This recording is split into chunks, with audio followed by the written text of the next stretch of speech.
Ministry by Phillips. I'm Mr. Phillips, and welcome to this video series lecture. This series we've been talking about a more perfect union, looking right after the American Revolution. The patriots, the colonists, these Americans, whatever you want to call them, we're going to call them Americans from now on. These Americans,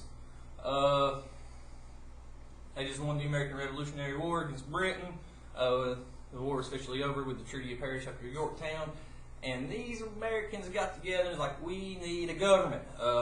One thing they wanted was a republic. They was tired of the monarchy that was put in place over them by Great Britain. They did not like listening to King George because King George was violating some of these natural rights, freedom to assembly, religion, housing troops, things of that sort. So these colonists got together and they wanted to create a republic. All a republic is where you vote for people to represent you. That's just all a republic is. A big misconception is a lot of folks think the United States is a democracy. That is not true. The actual style of government the United States implements is a democratic republic. Keep that in mind. We are a republic, not a democracy. We just have democratic principles to it. But anyway, yesterday we talked about how the Americans, they got together and they was trying to come up with a plan for a new government. That plan consisted of the Articles of Confederation. As we said before, the Articles of Confederation was terrible. Best way to think of the Articles of Confederation is pretty much America's first attempt at a constitution. Anyway, the reason why the Articles of Confederation was terrible for some reasons. One, they couldn't print or issue currency. They couldn't conduct foreign affairs, set up trade regulations and stuff with European nations and sort. And they couldn't effectively run the military. What highlights the weakness of the Articles of Confederation is something us historians look at and call or talk about the Shay's Rebellion. Daniel Shay, he used to be in the Continental Army, but he still wasn't getting paid, and all of a sudden the government, these judges, tax collectors, whatever you want to call them, they start coming by and taking people's houses, taking people's farms.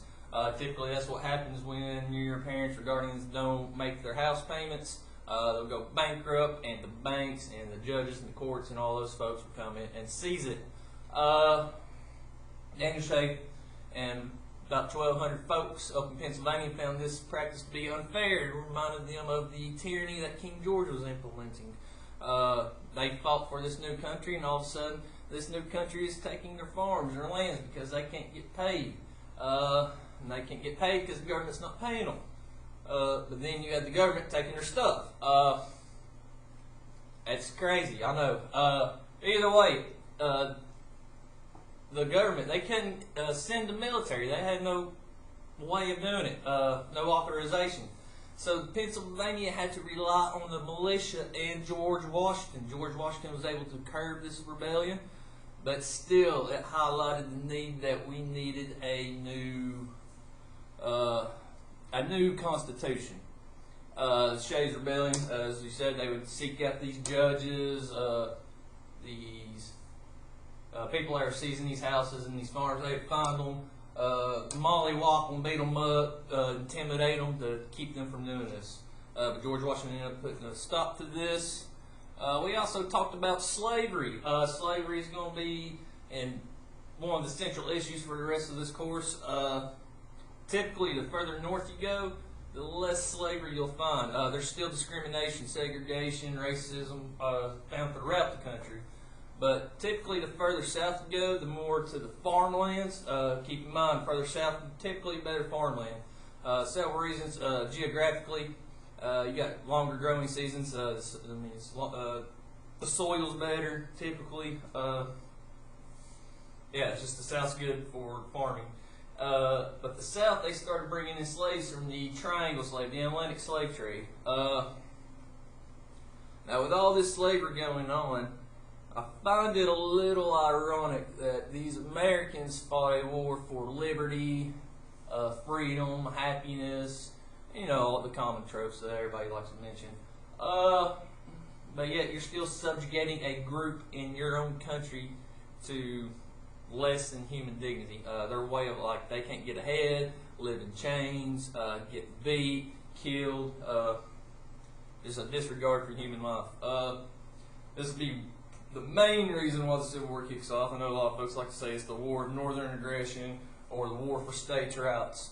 I will say this: states' rights to do what? Many of these states in their own constitution had laws and rules about slavery. They just wanted to keep slavery. So don't be fooled. The Civil War is about slavery. I mean, yes, states' rights was part of it, but I'd say it's a small part, mostly over slavery. Keep in mind, slavery is going to be coming to the forefront, especially when we talk about representation in the House of Representatives. We'll be talking about the 3/5 clause. This will make the North mad because the South are able to count their slave population, even though that slave population is not allowed to participate in government. It beckons back to the no taxation representation. And they're counting these citizens, even though they're slaves, to bolster their own power in Congress. But we'll talk about that at a later date. We also talked about how they was coming up with the new government, how it should be functioned. There was two things that came to the Continental Congress, or Congress. One was the Virginia Plan. If you remember, the Virginia Plan favored larger states. By larger states, I mean states with bigger populations. Not by area, but states with bigger populations. They wanted two houses based on population, and they wanted a strong national government, i.e., think of Washington, D.C. and the White House, all those bigwigs. You know, think like Donald Trump and Congress. That's the central government. The New Jersey Plan, however, it favored the small states. Small states mean they have the little populations. They just wanted one house. Each state would have equal representation. So remember, each state would have one person represented instead of based on the population. Very similar to the Articles of Federation. But to make everybody happy, well, I won't say happy, but satisfied, you come up with a compromise. That's the whole point of politics. You try to come up with compromises to avoid conflict. The compromise, the great compromise, they're going to change the Articles of Federation because the Articles of Federation stunk. Congress, they can start regulating trade, collect taxes, start building a monetary supply for the country. So we start working on infrastructure. Infrastructure being like hospitals, schools, roads, things of that sort. And how to decide on representation in Congress. Basically, how they split up Congress is pretty much part of the Virginia Plan and the New Jersey Plan. The Virginia Plan Congress, you can see that in the House of Representatives. Each state gets a representative based on how many citizens they get. I think today, I want to say for every 600,000 citizens, you would get a representative. I think back then it's 60,000 plus people. About every 60,000 people you had in your state was a representative you got. Then on the New Jersey side plan, basically you have the Senate. Each state gets 2 representatives. Them two combined is what we like to call Congress or the legislative branch. We'll talk about that here in a moment. We also talked about how they actually signed the Constitution September 17th, 1787. I believe this is the more important American holiday. I know the Declaration of Independence and 4th of July. Everybody likes to blow stuff up. Don't get me wrong. I love blowing stuff up. Woo! Who doesn't love fireworks? But in reality, I do believe this is the bigger American holiday, September 17, 1787, when the Constitution was signed. But that will bring us into today's lesson. Today's lesson is a new plan of government. So that being said, we'll get into today's lesson. So the Constitution. Let me get my notes ready here. Take another swig of coffee. This is a good one today.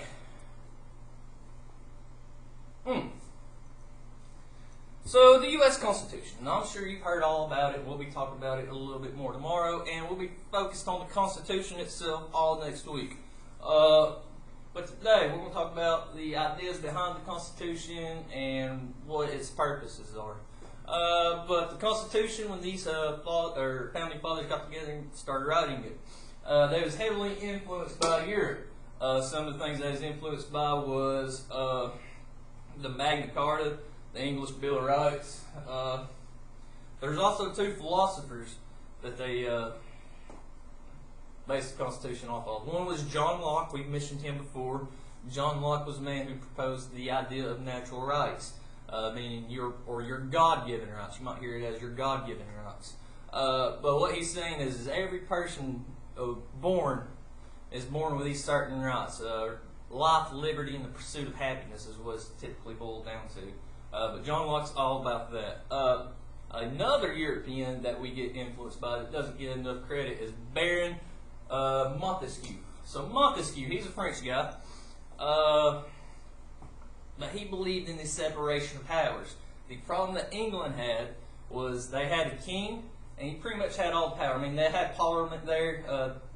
By the time America became independent, Parliament was checking the king, but for the most part, the English king for a good while had all the power, or queen.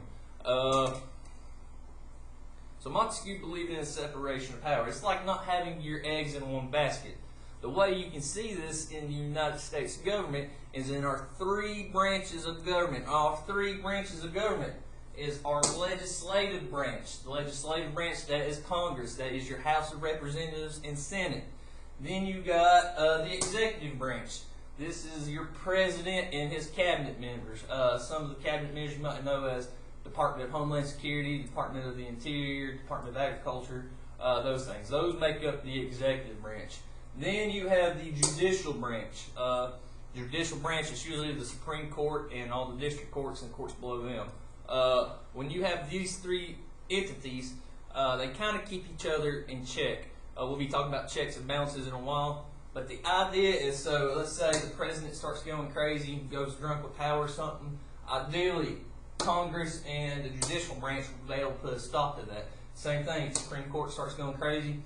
President and the Congress can stop it, and if Congress starts passing crazy laws, just being Looney Tunes, the President and the Supreme Court can stop it. Basically, nobody can take all the power. You usually have two people that are like, no, you're going a little crazy, stop. This is what Montesquieu liked. He thought this was good for government.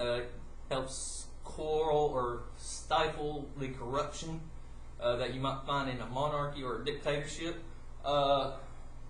Yes, the Founding Fathers, they would take all these European influences and put them in the Constitution. And believe it or not, a lot of this influence would come from the English Bill of Rights, from the country that we just declared independence from. We loved the rights, we just didn't like how we was being treated, so we decided to make our own. Nothing wrong with that, but yes, keep in mind there's several European influences, Magna Carta, the English Bill of Rights. Then you have political philosophers like John Locke, talking about natural rights, your God-given rights, life, liberty, the pursuit of happiness. Then you have the French philosopher Montesquieu. Montesquieu believed in the separation of powers. The reason why you have separation of powers is so one entity of government can't go corrupt with power. And that will bring us into federalism. So federalism, it's a big fancy word, a lot of people get confused. Federalism, all federalism is that the national government and the state government share powers. So for instance, the national government, here's their responsibilities that they can do. They can declare war, create and maintain the military, establish foreign policy, regulate trade, copyright and patent laws, establish post offices, and deal with currency issues. Powers reserved to the states. Here's where the states come in, like Tennessee. You know, you got Tennessee laws. They're allowed to set their the local laws. So, for instance, people in Washington, D.C., they don't really know much about East Tennessee here.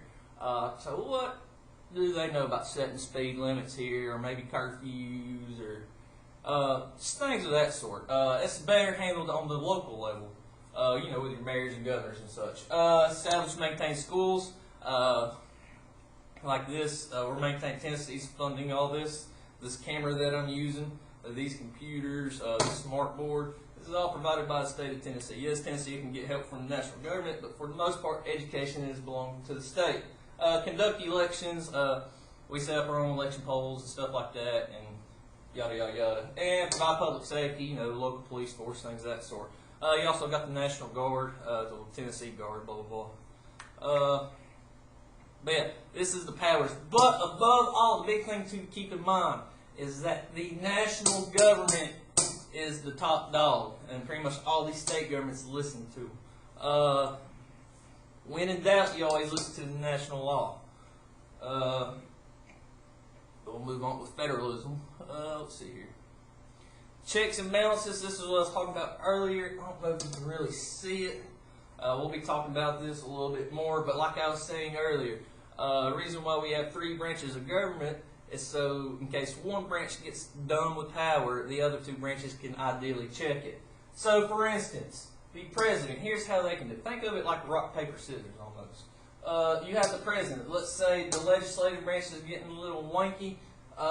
He can veto laws. What veto means is, let's say Congress makes up a law. Let's say everybody's got to, I don't know, give Congress $100 every day for a month. Donald Trump might see this law. He'd be like, that's stupid. Veto. He can just strike down the law just like that. He might find it dumb. Also, with the courts, this is a big issue right now. Right now there's a nomination process going on for a new Supreme Court justice. Those justices get nominated by the president. Right now there's a big argument between Republicans and Democrats whether or not this person should be approved. Look into it, see what you think about it. But that's how he can influence the courts. Now, the Supreme Courts, here's how they can stop the other branches. Let's say Donald Trump or the president, let's say they'll go crazy one day or wake up on the wrong side of the bed and he's like, you know what, I'm going to go nuke Detroit or something crazy. The Supreme Court can come in and be like, no, that's not constitutional, you can't do that. Put a stop to it. Also with legislative, let's say, I'm sorry, just lost my train of thought. Oh yeah, the legislative or judicial branch checking the legislative branch. Let's say Congress, they come up with laws, they can also declare those laws unconstitutional. We'll be looking at several court cases. It's called judicial reviews. Kind of Supreme Court kind of just gave themselves power, but we kind of ignore it. But we'll talk about that at a later date. But basically, if Congress come up with law, the Supreme Court can be like, nope, that's unconstitutional, it's illegal, can't do it. And also with Congress, they can control the budget, pretty much the money. And if they don't like what the president's doing, they can kind of work around him. If they veto their laws, if they can get everybody in Congress to agree, they can circumvent the president, but that will hardly ever happen in our lifetime because politics are so polarized this day. I don't think you can get a Republican and Democrat to agree on about anything these days, which is a shame. Anyway, I digress. But yeah, that's how the checks and balances work. We have 3 branches of government, and they have ways to stop each other. I know you can't really see that. Let's see if I can zoom that in right here for you. Get a better idea. Let's see if that works. Maybe I'll turn off the light and let you see it. Will that work better? Probably not.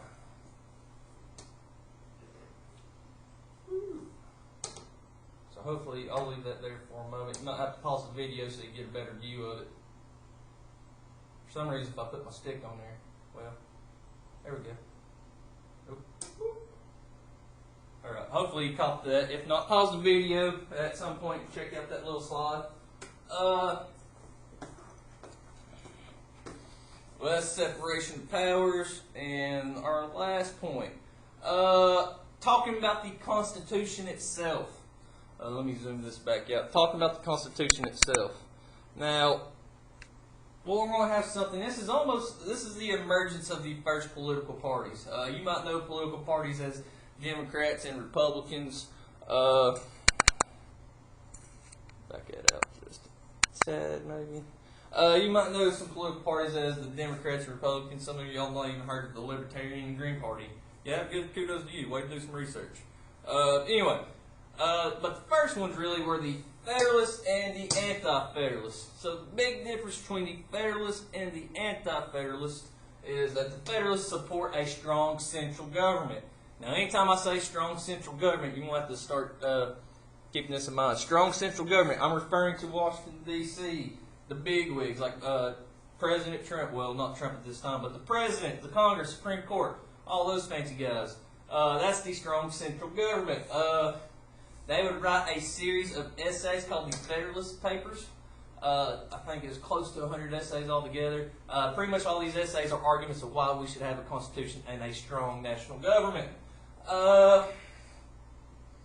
Also, you'll have the Anti-Federalists. Now, these Anti-Federalists, they typically supported a strong state government over the central government. So you have the Federalists, these guys right here, they want a strong central government, while the Anti-Federalists, they want a weak central government. They was scared that if the government was too strong, it might be reminiscent of King George and how much control and power he had in everybody's life. They criticized the adoption of the Constitution because the Constitution didn't have a Bill of Rights in it. They wanted a Bill of Rights in the Constitution.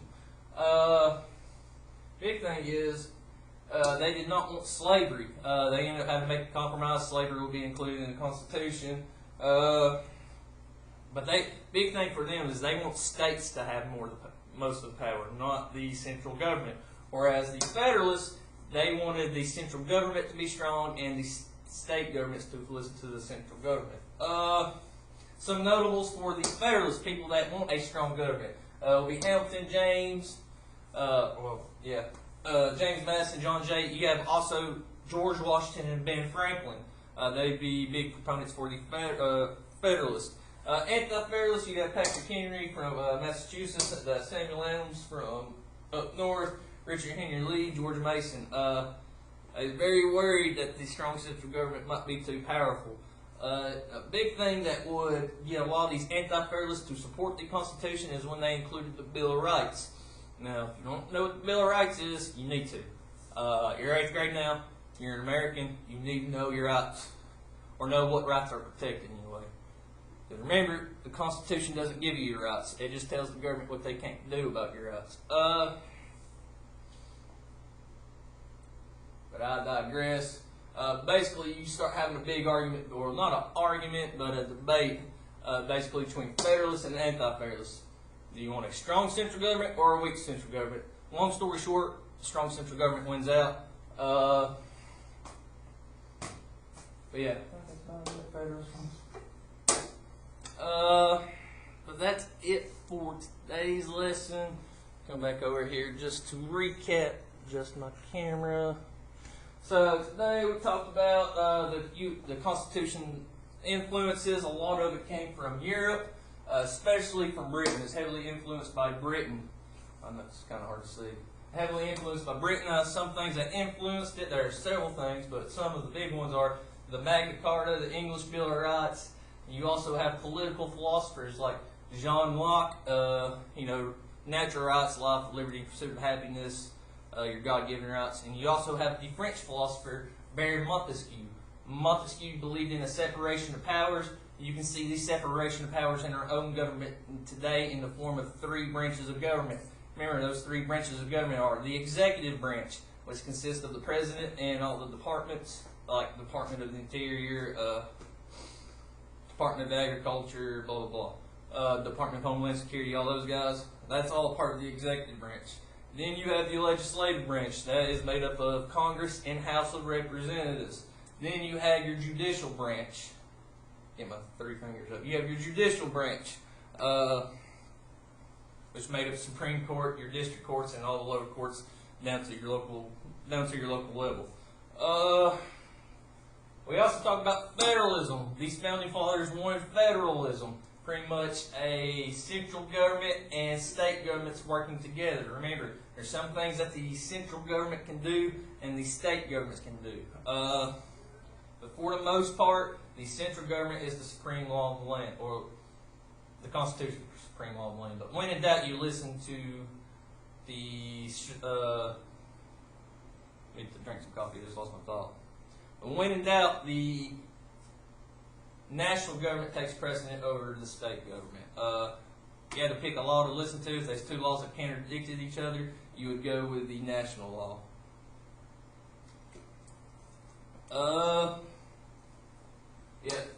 national government, state government. We also talk about how we broke it down into 3 branches of government. And we start talking about the emergence of the first political parties, the Federalists and the Anti-Federalists. Remember, Federalists like a strong central government, a strong White House, strong president, strong Congress. They think most of the responsibility of running the country should be on the central government. Whereas the Anti-Federalists, they favor the states. They figure the states can run things a little bit better on their own. They figure they can run the things on their own. Long story short, the Federalists would win out. I'll bring into this series a more perfect union. Next series, we'll be talking about the Constitution itself. And we have a framework of government in place. Now we need to start electing our leaders. Hint, hint. We'll be talking about the first president. If you don't know who the first president is by now, I'll go ahead and tell you. George Washington. Remember, he pretty much became famous during the French and Indian and American Revolutionary War. He would ride that fame to the presidency. People wanted him to be president for a longer time. He would step down after 2 terms. He would set that precedent that most presidents would follow for, pretty much all the presidents would follow except for one. Yeah, just one. I digress, but that's been a more perfect union. Pretty much we talked about the time period between the American Revolution and pretty much right up to George Washington's first presidency. That's the timeline we're focused on. Talked about the Articles of Federation, how they're terrible, and why they're terrible. Shay's Rebellion showed that, and we came up with the U.S. Constitution. That's it. This has been History Doc Phillips. I've been your teacher, Mr. Phillips. And that's it for today. I'll see y'all tomorrow. Make sure you come to study block today, about 1:30. Till then, everybody take care. Peace.